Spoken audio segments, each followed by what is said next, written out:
Assalamualaikum warahmatullahi wabarakatuh. Selamat siang sahabat Opop 2021. Semoga kita semua selalu dalam lindungan Allah SWT, dalam keadaan sehat dan tidak kurang suatu apapun. Teman-teman sekalian, hari ini kita akan bicara tentang apa itu sumber daya manusia, bagaimana mengelolanya, apa tantangan ke depan, dan bagaimana kita merespon tantangan-tantangan itu.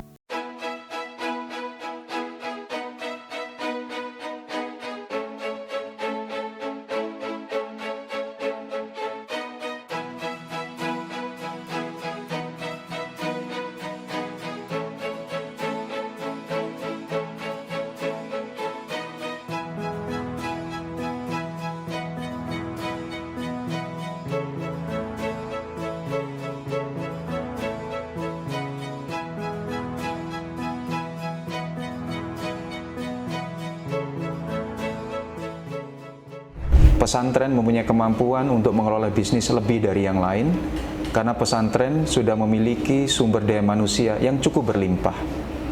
Tetapi terkadang yang kita sering lupa adalah bagaimana hubungan antara pimpinan pondok pesantren dengan pimpinan yang lain dalam mengelola bisnis itu sendiri. Karena itu yang harus dikedepankan di tahapan awal adalah bagaimana ide bisnis itu sendiri menjadi ide yang sangat proper dan proporsional sesuai dengan kemampuan pesantren. Artinya apa? Teman-teman sekalian, jika kita mempunyai ide bisnis, tentu saja ide bisnis itu adalah ide yang secara teori, secara DNA itu ada di dalam pesantren kita, disesuaikan dengan kemampuan pesantren kita dan tidak melebihi kapasitas pesantren kita. Sebab jika kita bicara sumber daya manusia, tentunya dalam mempersiapkan tim, yang paling penting adalah bagaimana pimpinan pondok pesantren memberikan satu daya, memberikan satu soul, memberikan satu added value di dalam visi misinya. Kita sering lihat terkadang dalam pengelolaan bisnis di pondok pesantren terjadi adanya disinkronisasi antara pimpinan pondok pesantren dan pengelola bisnis. Hal ini terjadi karena memang masing-masing dari kedua bidang ini mempunyai pandangan yang berbeda tentang bagaimana mengelola bisnis itu sendiri. Oleh karena itu, teman-teman sekalian, kunci yang pertama dalam mengelola bisnis di pondok pesantren adalah satu, bagaimana kemudian ide bisnis yang akan dilakukan nantinya adalah ide yang sangat proper dan proporsional. Setelah itu kita naik yang kedua, bagaimana kita kemudian menempatkan orang-orang sesuai dengan kompetensinya. Oleh karena itu yang harus dilakukan adalah dilakukan terus-menerus dilakukan training sehingga kemudian mereka mempunyai kapasitas untuk melaksanakan bisnisnya lebih profesional. Ini yang saya sebut dengan proses yang kedua, yaitu di proses IPO ini disebut dengan processing, stage yang kedua. Dalam proses yang kedua ini tentu saja yang dibutuhkan adalah keprofesionalan yang dilakukan secara terus, yang kemudian para santri ini atau siapapun yang terlibat di dalam bisnis, mereka betul-betul merasakan bagaimana mampu melakukan pekerjaan itu bukan karena keharusan diminta oleh para kiainya, bukan karena satu keharusan diminta oleh ustadznya, tetapi karena mereka memang mau dan mampu. Dan kemampuan pondok pesantren untuk memilah, menempatkan orang-orang ini akan menjadi tantangan tersendiri. Bagaimana kita menempatkan orang yang memang secara DNA ada di hulu, mereka suka dengan pengembangan produk. Bagaimana kemudian kita menempatkan orang yang memang mereka suka di dalam processing, mereka suka dalam bidang keuangan, suka ada bekerja di belakang meja, atau bagaimana kemudian kita bicara dengan orang menempatkan mereka yang suka memang di bisnis hilirisasi sebagai sales atau marketing. Tentu saja semua keilmuan ini kalau kita mapping, kalau kita petakan di dalam pondok pesantren, itu ada di dalam DNA para santri. Pertanyaannya adalah bagaimana mengenali mereka, bagaimana mengenali DNA ini. Ada satu kuncinya, teman-teman sekalian. Salah satu yang harus kita lakukan adalah mengajak mereka terus-menerus untuk mengenali apa itu kewirausahaan. Karena sebelum kita bicara bisnis, sebenarnya kita sedang bicara tentang apa itu entrepreneurship dan kewirausahaan. Selain itu, yang harus ditunjukkan juga adalah bagaimana meningkatkan kapasitas literasi mereka. Dan harusnya kita, sebagai bagian dari pondok pesantren, proses-proses literasi ini adalah satu proses yang sudah menjadi keharusan, yang sudah menjadi doktrin bahwa pembelajaran yang kita sebut dengan long life learning itu menjadi satu proses yang nantinya akan membuat setiap bagian dari pondok pesantren itu mempunyai skill yang dibutuhkan oleh pondok pesantren. Teman-teman sekalian, apa yang kita lakukan di Al-Ittifaq ini tentu saja tidak semudah membalik telapak tangan. Ketika kita bicara tentang ide melakukan bisnis di Agri yang sudah dimulai secara turun-menurun dan saat ini dipimpin oleh Kyai Fuad, tentu saja yang dilakukan di awal adalah menjadikan bisnis ini menjadi Superman. Kyai Fuad melakukan semuanya, mulai dari hulu, mulai dari processing, mulai dari hilir dan sampai hilir. Kemudian lambat laun bertumbuhlah organisasi di Al-Ittifaq. Superman ini yang notabene-nya ada di setiap startup bisnis, bahwa pendiri atau owner atau founder melakukan semuanya, bertumbuh seiring bertumbuhnya organisasi. Kemudian kita bicara yang namanya adalah super team. Yang kami lakukan di Al-Ittifaq adalah kami membedakan betul mana teman-teman santri yang memang mereka cukup mafhum, mereka mempunyai DNA di hulu.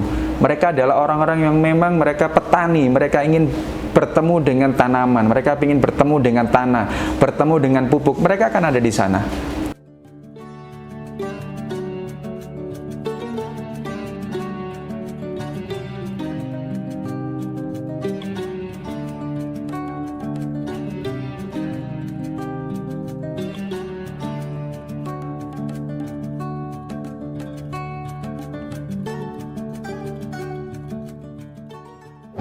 Santri ini mereka tentu saja akan lebih bagus ketika mereka bekerja dengan hati.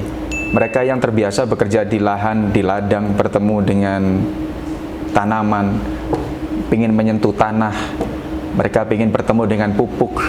Mereka bukanlah santri yang tipikal bisa kita tempatkan di bagian keuangan. Mereka bukan orang santri yang akan kita tempatkan di hilir. Mereka adalah orang-orang yang memang ingin bertemu dan ingin bekerja di hulu. Oleh karena itu, ketika kita menemukan orang-orang dengan tipikal seperti ini, yang kita lakukan adalah membawa mereka betul setiap harinya, setiap saatnya untuk melakukan on the job training, praktek langsung, dibimbing langsung bagaimana mereka memahami apa yang dinamakan agrikultural yang ada di bidang hulurisasi, di bidang hulu. Kemudian kita bicara santri-santri yang memang mereka suka bekerja di belakang meja. Mereka detailing dengan keuangan, mereka suka dengan pekerjaan-pekerjaan yang tidak terlalu berinteraksi dengan orang lain. Mereka kita tempatkan di dalam proses-proses administrasi, karena memang mereka ada di situ. Dan yang menarik adalah kita juga bertemu dengan beberapa santri yang mereka mempunyai kemampuan berlebih untuk bernegosiasi, melakukan traction, melakukan pertemuan dengan para customer kami. Mereka tentu saja kita lakukan dan kita tempatkan di dalam proses-proses pemasaran. Teman-teman sekalian, ketika Al-Ittifaq membangun super team seperti ini, kita juga tidak semudah telapak tangan melakukan ini.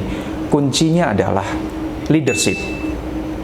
Jadi di Al-Ittifaq kita bisa pastikan seluruh leader baik yang ada di dalam komponen Al-Ittifaq maupun di dalam pesantren, mereka mempunyai rasa belief, rasa kepercayaan bahwa apa yang mereka lakukan di dunia pertanian ini adalah sesuatu yang sangat impactful, bukan hanya dengan santrinya tetapi untuk masyarakat.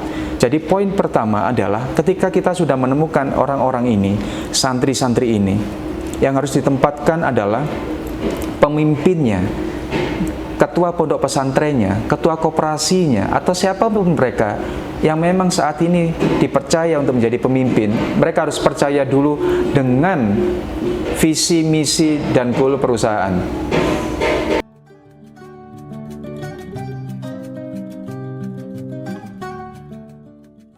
Bisnis secara modeling tidak ada yang berubah sebetulnya, teman-teman. Yang berubah sebetulnya cara berpikir. Karena itu, pimpinan pondok pesantren adalah kunci utama bagaimana mendrive, bagaimana mengguidance seluruh timnya. Karena ketika belief ini sudah kita taruh sebagai filosofi dasar, apa yang kita lakukan ini adalah sesuatu yang benar, sesuatu yang baik, kemudian kita bisa bicara tentang konsep yang kedua, yaitu konsep percaya, yaitu trust. Trust ini kita tidak melibatkan orang per orang, tetapi trust kita melibatkan bagaimana keseluruhan tim akan melakukan pekerjaannya. Ini juga yang kita lakukan di Al-Ittifaq. Bagaimana kemudian pimpinan-pimpinan kami di sini, mereka memberikan satu nutrisi, satu vitamin selalu kepada kita bahwa apa yang kita lakukan ini harus ada yang namanya USP, Unique Selling Point. Bagaimana Al-Ittifaq melakukan, itu harus terus berinovasi. Itu kenapa Al-Ittifaq juga ketika teman-teman melihat di banyak berita, kita sering kadang-kadang beraudiensi dengan teman-teman dari luar negeri, baik dari Jepang maupun dari Belanda, atau mungkin dari negara yang lain. Ini adalah bagian dari bagaimana Al-Ittifaq membangun trust, kepercayaan diri di dalam tim. Ini adalah bagian dari investasi jangka panjang. Ketika belief sudah kita raih, ketika trust sudah kita tempatkan, teman-teman, akhirnya kita akan bicara tentang confidence. Confidence ini sebetulnya adalah bagaimana kita mempunyai kepercayaan dengan apa yang kita jual. Offering jasa, offering produk, ini teman-teman di hilir, teman-teman di bagian sales dan pemasaran harus cukup confidence bahwa apapun yang mereka tawarkan kepada customer adalah merupakan barang atau jasa yang mempunyai added value, which is nggak mudah sebetulnya. Tetapi di Al-Ittifaq kita bangun ini pelan-pelan, satu demi satu, banyak interaksi, banyak komunikasi, dan yang terpenting teman-teman, di Al-Ittifaq kita menempatkan satu proses yang tadi sudah saya sebutkan di depan, lifelong learning, di mana proses-proses yang kita lakukan di Al-Ittifaq adalah proses pembelajaran secara terus apapun yang kita lakukan. Karena itu teman-teman sekalian, 10-15 menit ke depan, apa yang ingin menjadi kuncinya? Bagaimana kemudian teman-teman sekalian di dalam Al-Ittifaq sendiri terjadi satu dinamisasi. Tentu saja keluar masuknya tim itu menjadi sesuatu yang lumrah dan manusiawi, karena ada sesuatu yang kita nggak bisa ukur. Dan terkadang sebenarnya ada satu joke, dan ini selalu saya sampaikan, samina wa atokna, itu hanya dalam bahasa keilmuan. Ketika kita bicara dalam bahasa bisnis dan ekonomi, samina wa atokna itu terkadang tidak berlaku, karena yang terjadi adalah kompetisi. Karena itu yang harus kita lakukan adalah satu, kita harus memperlakukan secara adil terhadap seluruh tim kita. Kalau yang satu makan, tim seluruh harus makan. Kalau yang satu puasa, yang lain juga harus puasa. Artinya adalah, baik di pesantren pun, konsep-konsep tentang berbagi secara fairly, itu harus disampaikan. Jadi konsep-konsep berbagi secara fair ini bukan hanya domain perusahaan besar. Pesantren harusnya punya dominasi, bagaimana filosofi itu harus ditempatkan, itu satu. Karena ketika kita bicara tentang bagaimana kita respectful kepada tim kita, bagaimana kita melakukan proses-proses penghargaan kepada tim kita, yang terjadi kemudian setiap orang akan berlomba-lomba menjadi pekerja-pekerja atau tim yang profesional. Sekali lagi, samina wa atona mereka kepada pimpinan pesantren itu ada batasnya. Batasnya adalah ketika apa yang mereka lakukan itu melebihi kapasitas mereka sebagai santri. Dan ketika kemudian apapun yang mereka diminta kepada mereka itu melebihi kapasitas mereka sebagai manusia. Karena itu teman-teman sekalian jangan lupa, tim kita, santri-santri kita, siapapun yang terlibat dalam bisnis kita di pesantren, mereka adalah manusia seperti kita, apa adanya. Jadi hargai mereka, tempatkan mereka, kasih rewards yang pas, dan tentu saja kalau mereka berbuat salah, kasih sesuatu pembelajaran yang membuat mereka untuk bangkit lagi. Karena saya kira di pesantren yang akan membedakan adalah bagaimana kita membangkitkan tim kita menjadi orang-orang yang lebih tangguh dibanding dengan bisnis praktis yang lain. Teman-teman sekalian, Kalau kita bicara 3 literasi tadi tentang ide, processing, dan output, yang terpenting bagi kita semua adalah, terutama sebagai leadership, para pimpinan pesantren, para pimpinan koperasi pondok pesantren, yang Anda tidak boleh lupa adalah Anda juga harus mengaca pada diri sendiri, memahami apakah memang pesantren Anda itu mempunyai DNA kewirausahaan. Karena sebetulnya ketika kita bicara OPOP ini, kita sedang menyentuh jantung kita, hati kita. Kita mungkin tidak perlu paksakan juga kalau pesantren kita itu nggak punya DNA kewirausahaan. Yang harus kita lakukan adalah mencari siapa di dalam tim kita itu yang memang mereka orang-orang yang punya kapasitas untuk menjadi pemimpin dalam proses-proses ekonomi yang akan kita lakukan di dalam pesantren kita. Tidak juga harus pimpinan pondok pesantren kalau memang itu tidak ada di beliau. Kalau memang itu ada di dalam santri, angkatlah mereka, kasih peluang, training mereka, arahkan mereka, sehingga kemudian yang kita lakukan adalah meningkatkan kompetensi, sehingga tujuan untuk membangkitkan ekonomi, kemandirian ekonomi berbasis pondok pesantren itu bisa tercapai, teman-teman sekalian. Selanjutnya, teman-teman sekalian, tentu saja dalam mengelola karyawan yang tadi saya sampaikan tidak mudah. Pun buat pondok pesantren ini menjadi tantangan yang sulit. Karena itu sekali lagi teman-teman sekalian, pembuatan SOP itu penting. Pembuatan aturan itu penting. Tentu saja bagi kami Al-Ittifaq, proses ini sudah kita lakukan beberapa tahun ke belakang. Saat ini tentu saja ketika kita melihat packaging house Al-Ittifaq yang sedang dipersiapkan sertifikat BRC, dibutuhkan komitmen semua orang. Karena itu dalam mengelola karyawan, kita harus betul-betul melihat teman-teman sekalian kompetensi mereka. Kita betul-betul harus melihat bagaimana mereka ingin diperlakukan. Saya melihat OPOP ini mungkin bagi sebagian pesantren ini menjadi bisnis yang startup. Di tempat lain menjadi bisnis yang scaling up.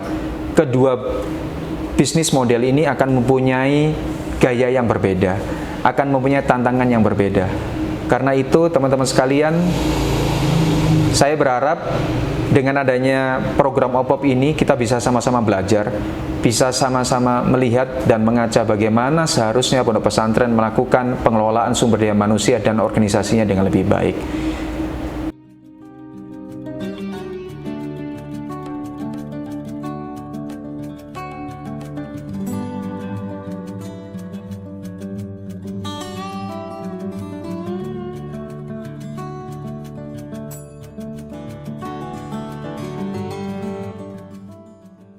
Teman-teman sekalian, saat ini di Pondok Pesantren Al-Ittifaq kami mempunyai 50 orang tenaga kerja. Mereka terdiri dari para santri, mereka terdiri dari para pegawai yang sedang magang, anak-anak mahasiswa. Pun kami meng-hire atau melakukan proses seleksi untuk para profesional. Kombinasi ini memang bagi Al-Ittifaq menjadi kenapa? Karena memang kita sedang bertransformasi betul untuk menjadi satu unit bisnis. Tetapi, teman-teman sekalian, nantinya tidak harus berlaku di seluruh pondok pesantren seperti ini. Karena sekali lagi proses kami di Al-Ittifaq ini adalah proses scaling up, di mana memang dibutuhkan sumber daya manusia yang lebih dalam kompetensi, lebih spesifik untuk tugas-tugas. Tetapi bagi teman-teman sekalian yang kemudian baru melakukan bisnisnya, saya kira rekrutmen orang luar juga tidak terlalu banyak diperlukan, karena kita akan bicara tentang capital flow, tentang cost, bagaimana hiring mereka, membayar mereka. Karena itu teman-teman, sebelum kita membayar, meng-hire, menseleksi orang luar pesantren, tugas utamanya adalah identifikasi apakah di dalam tim kita, di dalam pesantren kita, kebutuhan orang-orang itu sudah ada. Di Al-Ittifaq, di dalam bisnis model yang kita lakukan, terutama di bidang pertanian, kalau teman-teman ke Al-Ittifaq, sebetulnya kita punya dua main sektor utama, yaitu pertanian dan peternakan. Tetapi ketika kita bicara revenue stream mana sih yang lebih besar, tentu saja kita bicara pertanian. Karena itu sedikit mengulas bagaimana kita menempatkan 50 orang tadi di dalam proses-proses hulu. Pekerjaan mereka adalah petani. pekerjaan mereka memastikan adalah bahwa tanaman yang dibutuhkan oleh market itu ada. Yang kedua adalah kita tempatkan mereka dalam proses packaging, di dalam packaging house kita. Bagaimana kemudian produk yang setelah dipanen dibawa dalam processing house kita, packaging house kita tempatkan orang di sana. Kemudian yang ketiga adalah delivery. Bagian delivery adalah tim kita yang memastikan bahwa keseluruhan produk kita yang memang sudah diorder oleh pasar modern ataupun oleh klien kita itu dipastikan datang tepat waktu, teman-teman sekalian. Itu bagaimana Alitifak melakukan rekrutmen dan bagaimana kita kemudian menempatkan orang-orang sesuai dengan kebutuhannya. Pembagian tugas ini tentu saja teman-teman sekalian juga tidak mudah, karena kadang kita punya kebutuhan manusia, kebutuhan orang yang lebih banyak saat ini. Dulu tentu saja kita akan menarik orang-orang yang kemudian belum kita latih, kita harus taruh di tempat itu untuk mendukung. Ini terutama pada sesi-sesi high season ya, high season seperti puasa, seperti lebaran. Employers, penambahan tenaga kerja itu kita butuhkan dan biasanya kita ambil dari orang-orang terdekat, ya, santri atau penduduk di sekitar kita, teman-teman sekalian. Karena itu, teman-teman sekalian, sekali lagi dalam penempatan sumber daya manusia ini yang harus kita lakukan adalah melihat terlebih dahulu kebutuhannya, kemudian identifikasi apakah ada orang di dalam. Kalau memang masih belum ada, kita lakukan proses rekrutmen dan selections. Pertanyaannya, bagaimana mungkin pesantren bisa membayar tenaga kerja profesional? Teman-teman sekalian, terkadang ada orang dengan skill sangat tinggi, kemampuan sangat tinggi, yang mereka cari bukan hanya soal value money-nya, tetapi bagaimana mereka bisa memberikan impact terhadap apa yang mereka kerjakan. Kita harus cari orang-orang seperti ini, berlimpah di pasaran, berlimpah di mana-mana. Yang harus Anda lakukan adalah personifikasikan usaha Anda menjadi sesuatu yang menarik, sehingga mereka punya giroh yang sama untuk berjuang. Gak usah takut bahwa pesantren gak bisa giring profesional, kita bisa. Karena bagi mereka, berjuang di jalan Allah, memberikan kapasitas mereka, skill mereka, mendukung pesantren, itu adalah tujuan mereka yang utama. Kemudian rewards yang visualisasi materi itu akan menjadi hal yang kedua. Saya kira itu teman-teman yang bisa kita lakukan untuk bagaimana rekrut orang-orang profesional.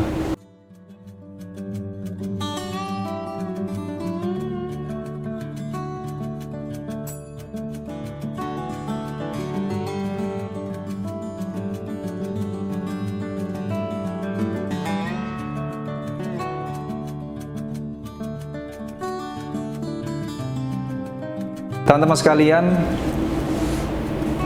mari kita buat satu konklusi dari apa yang kita bicarakan kurang lebih 30 menit ini. Satu, teman-teman sekalian, dalam melakukan ide bisnis, kita harus pastikan semua tim kita memahami apakah ide kita itu betul-betul kita prepare dengan baik tidak. Kalau kemudian kita paham bahwa itu sudah kita prepare, stage selanjutnya adalah apakah preparation dari ide bisnis itu dengan human capital yang kita punya itu memang apakah sangat proper dengan jumlah tim kita, kapasitas mereka. Karena ketika kita bicara tentang proper dari ide bisnis, kita bicara tentang proporsional. Jangan lakukan satu inisiasi bisnis pun yang kemudian Anda tidak punya kapasitas secara humannya di dalam tim Anda, sehingga kemudian kita bisa melangkah ke selanjutnya. Ide bisnis yang baik adalah ide bisnis yang dilakukan dan dapat dilakukan, dan kita bicara tentang performance. Selanjutnya teman-teman sekalian, setelah kita punya ide bisnis, yang kedua kita punya proses. Di dalam proses ini tentu saja kapital yang paling penting bukan modal. Kapital yang paling penting adalah ketersediaan sumber daya manusia.